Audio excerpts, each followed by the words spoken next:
Ano, siyempre, kailangan kapag nakita natin yan, gusto ko kayong inisin. Gusto kong makita nyo kung ano ang sagot ni Claire Castro. O, kailangan makita natin kung ano sagot niya, kayo naman. O, kala nyo, hindi nyo na makikita yung pagmumukha niya. O, yan, wow. Putang ina, ayos yung mata, brown na. Taina si Beyonce ka ba? Ayos putang ina, iba-iba kulay ng mata mo Nung nakaraan, blue. Nung nakaraan, silver. Gray. Ngayon naman, puta ina, brown. Ano yan?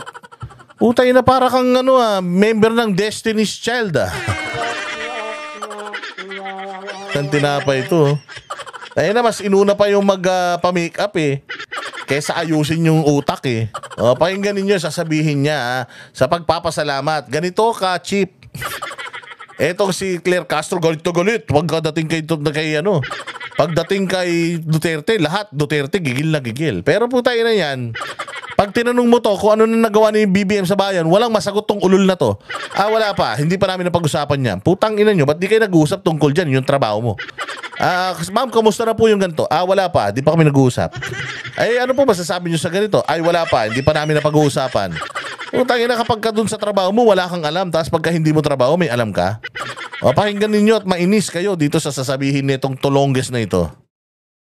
Mas maganda po siguro kung magpasalamat muna si VP Sara sa kanyang ama. Putang ina ka.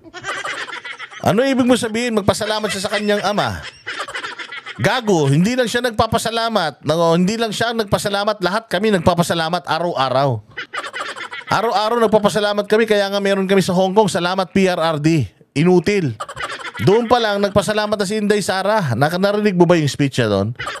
Nagpapasalamat ako sa tatay ko kasi dahil sa sobrang stricto niya,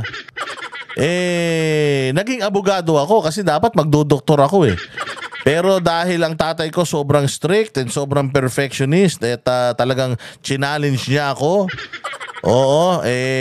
nagpapasalamat ako sa kanya for what I've became. Or what I've become.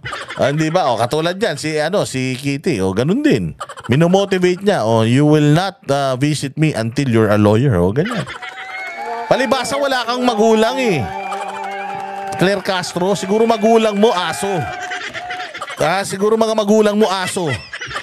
Kaya para ka ring aso, kahol ka lang ng kahol. So dapat siya magpasalamat kay Duterte dahil Dahil? Mismo, kay dating Pangulong Duterte. Dahil kung siya man po ay nagkaroon ng pagkakataon at nagkaroon ng oras kasama ang kanyang ama, ay dahil ito sa kasong EJK. Kung hindi po naganap at hindi nagawa ang sinasabing mga... Wow! Tama, okay lang naman pala tong EJK, Claire. Dapat pala magpasalamat si Inday Sara sa EJK. So sinasabi mo ba na okay tong EJK? Yung mga namatay dyan sa war on drugs, okay lang. So galing mismo sa bibig netong babaeng tanga. Na dapat magpasalamat daw kay Duterte dahil sa EJK. Kasi kung di dahil sa EJK, di sana hindi kayo nagkasama-sama. So dapat pasalamat si Inday. Inday, isang beses ka, magpasalamat ka sa mga namatay sa EJK. PRD, maraming salamat at pinagpapatay mo lahat ng adik. Yun ba yung gusto mo marinig? Yun ba yung gusto mo marinig? Claire Castro, ito nakakatawa, considering that you are a lawyer, ikaw ay dapat sumusunod at nagpapatupad ng batas. Or at least man lang, tama yung interpretasyon mo sa batas. Hindi ba ang lahat ng akusado ay innocent until proven guilty? O bakit parang sinasabi mo na dapat magpasalamat si VP kay Duterte dahil sa EJK? Bakit? Napatunayan na ba yang EJK? At saka gaga ka ba? 30,000 na namatay sa EJK ni hindi nyo nga mapatunayan sino-sino yung 30,000 na yan. Nakalagay nga doon sa sa ICC, 43 nga lang yung namatay. Anong pinagsasasabi mo? Anong pinagsasasabi mo? Tsaka yung sinasabi mong dapat magpasalamat si VP Sara. Dapat magpasalamat si VP Sara sa kanyang tatay. Dahil dyan sa EJK. Kung hindi dahil sa EJK, hindi kayo nagsama-sama. Tayo na, ikaw magpasalamat ka. Oo, magpasalamat ka at meron kang mga Duterte, nagigil ka kasi yan lang ang silbi mo sa trabaho mo. Oo, ang banggitin ng mga Duterte.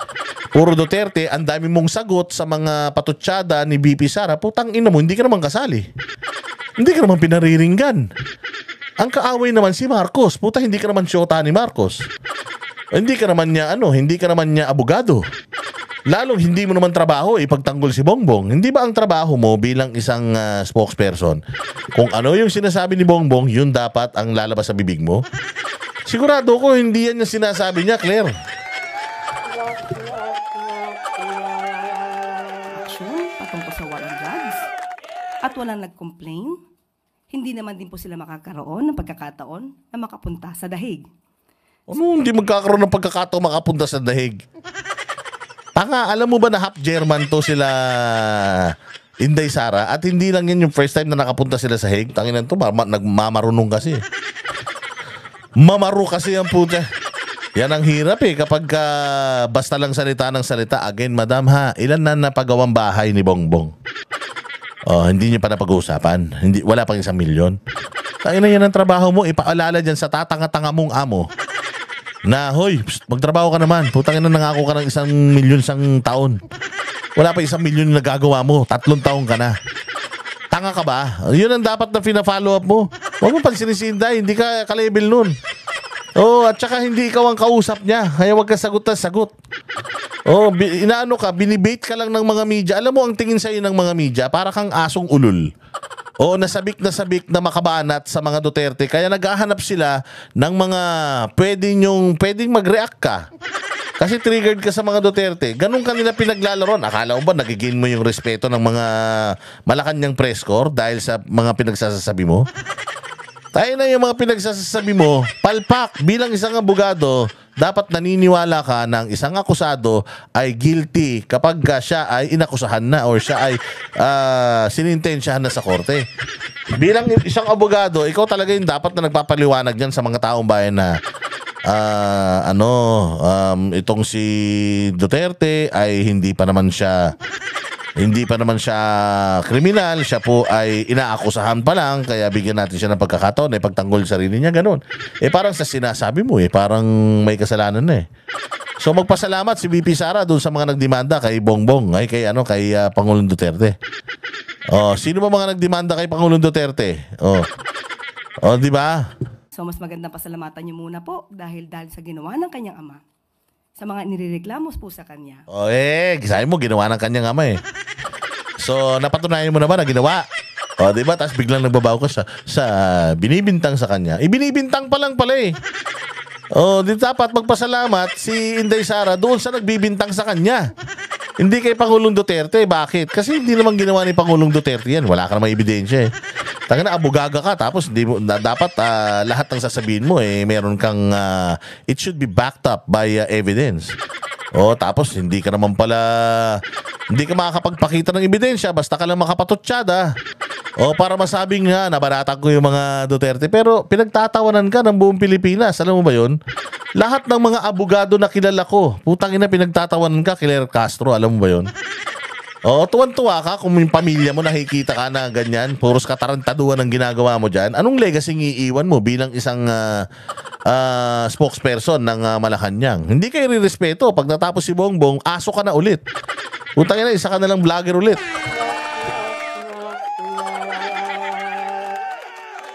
Di ba?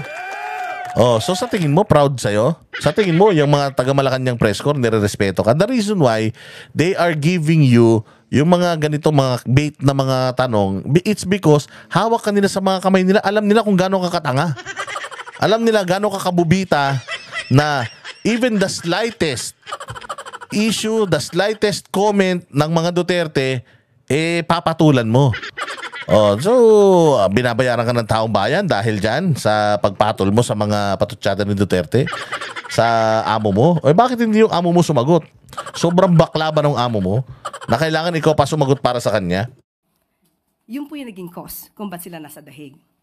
Pero, pinaabot po natin to sa Pangulo. Yun naman pala Pinaabot mo pala sa Pangulo.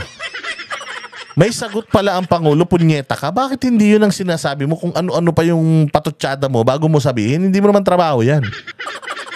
You are supposed to be the mouthpiece of the president. It means lahat ng lalabas sa bibig mo, yan yung official na statement ng Malacanang. We are not paying you to air out your grievances, your being a troll of the Dutertes. Besides, you were commonly criticizing the government of BBM before, and now hindi natin alam sa magkanong halaga. Sabi ko nga, mga fame whore yan, sabik na sabik sa publicity. O ayan, kaya araw-araw gumagawa ng mga ganyang iskandalo. Akala naman niya may susulat siya sa history books. Siguro sa history books ng mga tanga. O doon may lalathala itong pagmumukha nito. At ang sabi po niya, glad I could help. O, di ba? So, tingnan mo kung gaano kayo katarantado. Sila Duterte, nagsalita ng ganon, tapos papatulan ninyo. And then you want the Filipinos to side with you. You want the Filipinos to side with you. Instead of you, kumbaga fixing or making mends or kumbaga pag-isahin, pagbatiin etong dalawa, pumapatol kayo sa patutsada nung isa. O paano na yan? Kaya nga sabi ko nga sa inyo, every time that you do this, you only attack the Duterte. But yung hindi mo alam dito is, the moment you attack the Duterte, you also attack the people that cared or cares about the Duterte. So sino dito ang nananalo? Dinadagdagan nyo lang ng dinadagdagan yung reason ng mga tao na manggigil sa inyo, yung reason ng mga tao not to vote for the candidates of Bongbong Marcos. Why? Because instead of ayusin nyo yung bayang Pilipinas, masyado kayong mga mapolitika at masyado kayong galit sa isa't isa.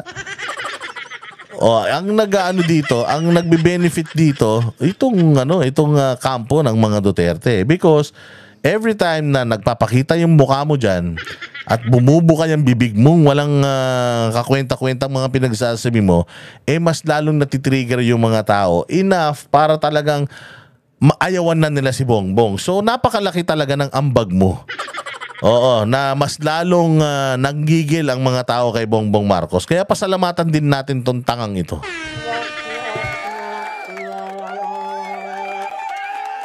Maraming salamat sa iyo.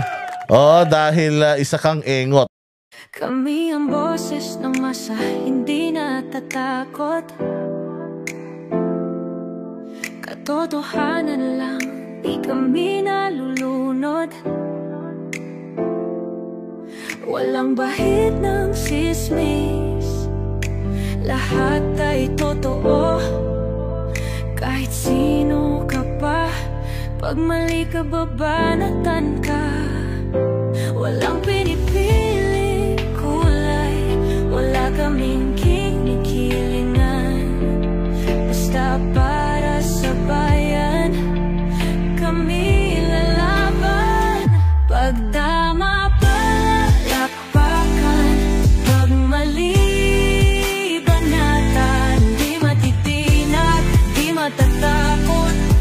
sa bayan, tuloy ang sigaw. Sa harap ng kamera, walang halong takot. Mga baluktot, lahat kayo'y tutumba.